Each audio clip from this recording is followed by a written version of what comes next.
Hey, thanks for joining me for a few minutes here to talk about teaching in youth ministry. Teaching is so fundamental to what we do, and so I just want to give you some tips here today to how to improve your teaching. Sometimes when I'm teaching, I feel like it didn't go well, or I'm speaking, or I'm leading something in youth ministry, and at the end of it I thought, that didn't go very well, and what did I do wrong? And so I've come up with 5 things that really will help us in our teaching. Listen, today the criticism of youth ministry and the research that we hear about often is that students can go through a youth ministry, and when they come out the other side, they may not be able to talk about what they believe, or they may even leave the church, and those are deeply concerning to me. And in our day and age, we sometimes evaluate how well youth ministry is going by how well we present. I mean, we're done with the evening and we say, well, how did it go? And I think, well, it went pretty well. Well, how do you know? Well, I presented well.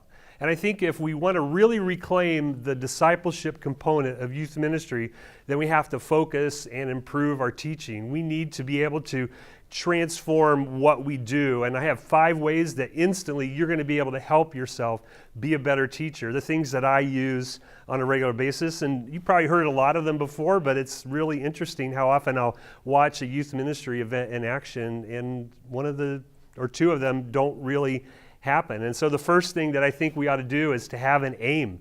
And so often what I'll do is write down as a result of this lesson or talk or discussion, students will blank. As a result of this blank, students will blank. And you can do that. You can write down, what do I want to have students do after I'm done with this? And I think that's the key, because often I'll have a person do that, and then they'll write out, well, I want to present this about that. And I'm going, no, it's about the students, about the youth who are coming in. What do you want them to do? What do you want them to think with their head? What do you want them to do with their hands?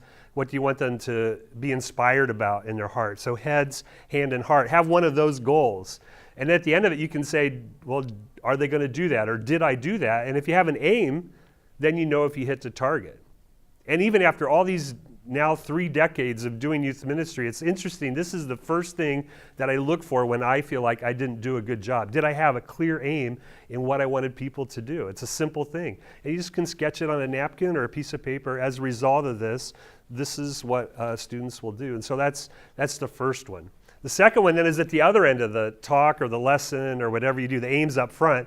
And the back end is, well, so what? And that's not something that we answer necessarily, but we try to think about how will students answer this. This is all about motivation. And listen, this is the secret sauce to good teaching and good leadership in youth ministry is, how does this connect to students' lives? Students are coming in and they don't naturally go, well, I really want to learn stuff and it's great, but it's so what? You know, how will this connect to their lives? What motivation do they have to want to learn this stuff? I have a friend, Dave Ron, who says, why should these people or these students dive into this lesson with me right now? And if we can answer that for an 8th grade guy who's coming from basketball practice to our youth group, you know, why would he want to learn and grow? If we do that, if we can answer that question, then we start to think about, okay, how does this connect? How does this what's the takeaway for them? How does this make a connection? And one of the analogies I also use to that is like a split rail fence. In the frontier, they have split rail fences where they have posts and then there's 2 pieces. And how is it I'm going to take Scripture, what I'm studying in the Bible, and transfer it into their lives? I think that's really helpful. And one of the problems we have here, if I can just take a moment, is that we've got the traditional Sunday school model of how we think about teaching. Think about this for a minute. Often it's a man comes into Sunday school and he has been studying all week and he presents what he's struggled with and a book he's read maybe and what he's learned, and he just says, this has been really good to me. He just talks about it. And we just sit there and listen, take notes, and it was good for him. And I think we need to invite students to struggle with us in the learning. So instead of just always presenting stuff, help them work through the answer to the question, so what? Where they have to, maybe in small groups or discussions, we vary our methods where we draw students' lives into the content. It's not hard to do, but it takes a little time. And that's where some people just say, well, I'll just talk about something and hopefully they'll get it. And I think we can teach in a way where it's more than crossing our fingers. If we have a good aim, if we know what we're shooting for in that, and if we can answer the question, so what?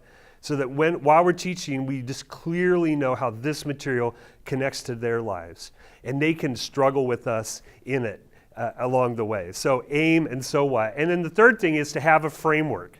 And a framework is like, you know what's in the frame and outside the frame. And this can be, some people use a hook, book, look, took, or something, but you have some sort of outline where you're going from this section to that section to another, and you can draw a diagram of it. I think a framework says, this is how I'm going to do it and in what order. And then you think through transitions, because sometimes we'll do an event, or I'll see one, and someone comes up and presents something, and they do a lesson, and then they'll go, well, who's next? And, oh, you're next. And then they come up, and it just is kind of disjointed. And if you can, again, I like to doodle, so maybe this is me, but I think doodling the lesson and drawing a diagram of how it's going to go just gives me confidence. It gives me confidence, because that's so important in teaching, that you know the material, you know what you're aiming for, you have the so what, and you know the framework for that. And those three are just fundamental to good teaching. The other thing I think, and this is a couple of veteran tips here for the next level, is when I'm working with middle schoolers or high schoolers, I always want to know where my 5 minutes, where I'm going to demand full attention, and it's the main point.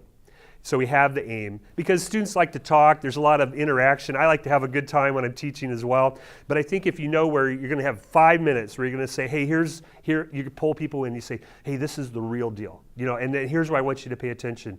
And everything is kind of pivoted on those 5 minutes. In fact, I've been even known to practice what I want to say in that moment, or maybe the way it's one question and we're going to wrestle with this, and that really helps you, I think, in the end, to know what you're doing. And then you can let a little rumble happen. This can be fun. If things get out of hand a little bit, you're not too worried, because in those 5 minutes you've got people held together, and that's where you answer the so what question that meets the needs of your aim. And so build that into your framework. And finally, this is, I think, what is fundamental to youth ministry, and we're teaching, and everything else we're doing gets together, and that is, I think you need to listen. Youth ministry is life on life.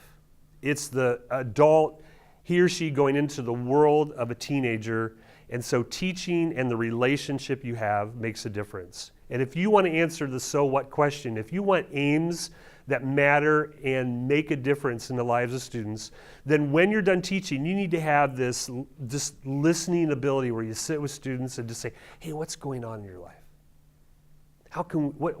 How is this connecting? You can see if you're answering the so what question. You can see if the aims and the things you're teaching for really matters in the life of students. And so sitting down over a Coke or a coffee with a student, and you just sit there and you're just listening to their lives. And then you can start to evaluate, hey, how well is my teaching going? What is it that I am needing to go? How can I prepare for future topics? I'll never forget, I went to a youth leader who was packing out houses, talking with mostly non-Christian kids in a discussion.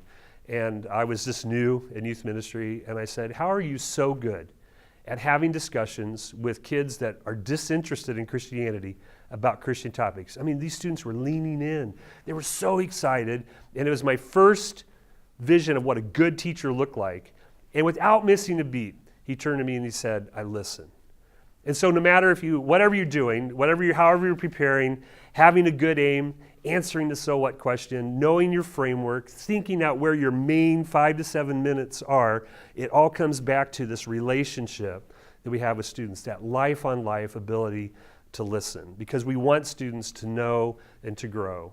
And so I just encourage you to be the best teacher you can, gobble up all the books and training you can. Thanks for letting me share with you for a few minutes here on this video, and look forward to hearing more stories about your teaching as you take your best next step forward.